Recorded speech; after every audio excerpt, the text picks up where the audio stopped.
Hello, my name is David Hamid. I'm the Suffragan Bishop in Europe. The diocese in Europe is a very strange thing. My office is in Westminster, but my work on the continent of Europe, plus Turkey and Morocco. Our 300 congregations are scattered over 40 countries. That is 1/4 of all the countries in our communion. During the pandemic, we found ourselves to be 3 or 4 weeks ahead of stages back in England. In mid-February, I learned from our priests in the north of Italy that provincial governments were going to impose a lockdown. By 10th of March, lockdown measures were imposed all across Italy, followed swiftly by other nations on the continent.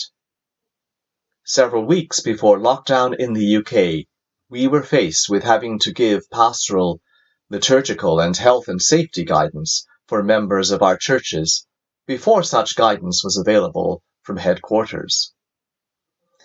In each place, we insisted that national rules be strictly followed. We kept in close contact with our ecumenical partners, heeding their advice. In 1 or 2 places, the Church of England advice, when it emerged, went beyond national measures, so then we insisted that the C of E norms be followed.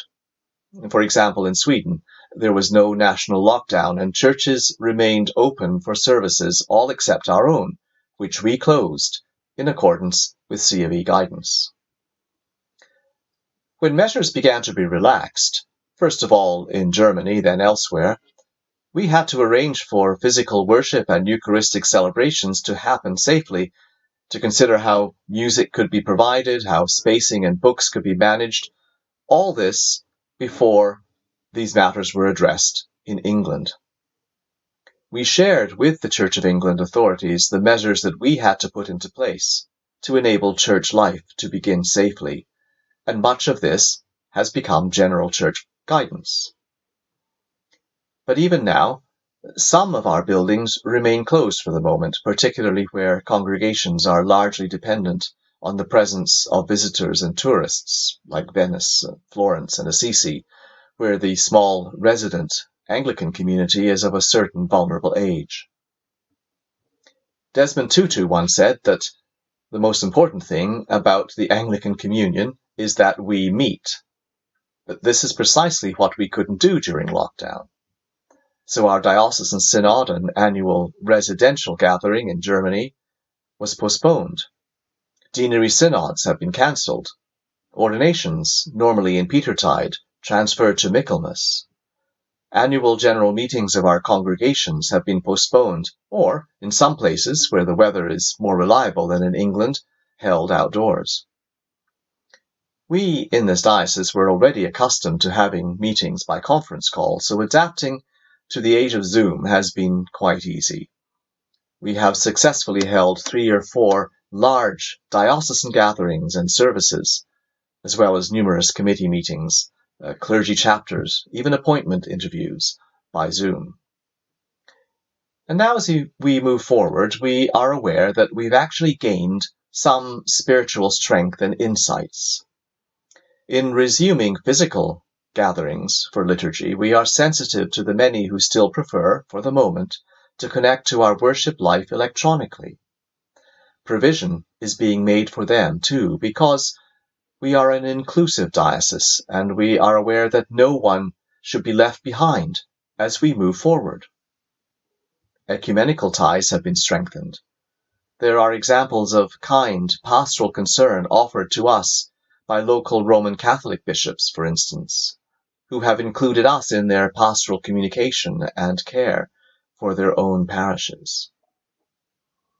We have reassessed our travel patterns, making plane journeys for pastoral purposes to be primary and for meetings only secondary, and this will considerably reduce our carbon footprint. The pandemic has shown us how hungry people are for faith, given the numbers who have come to our virtual services. So we renew our commitment to be a welcoming home for those seeking faith. Fasting from the Eucharist has nurtured a deep appreciation for the sacramental life. The sacramental desert has deepened our life of prayer through the daily office and Lectio Divina. It has been like an imposed retreat, strengthening our inner life, so that we can be more committed in our discipleship now that we are returning to life back in the world. We have been alerted more clearly to the needs of the most vulnerable in our communities. So we have teamed up with ecumenical partners in service to those in need, helping with food banks in Naples, for instance, or delivering emergency medical parcels to sub-Saharan refugees in Casablanca. And George Floyd was killed during lockdown. And in our multicultural diocese, this has meant that we have had time to reflect deeply on issues of social justice, and through the miracle of Zoom from across the diocese, we were able to unite in prayer to strengthen our commitment to racial justice in our churches and societies. The Church of England is often thought to be rather inward-looking, but I thank the Diocese of Suffolk for this initiative, collecting experiences from the Anglican Communion. It is a reminder that the Church of God is global in reach. I pray that our whole communion will emerge from this time with a commitment to find the rhythms and relationships that we want to characterize our future as a post-pandemic church. Please know of the love and the greetings from your sisters and brothers in the diocese in Europe.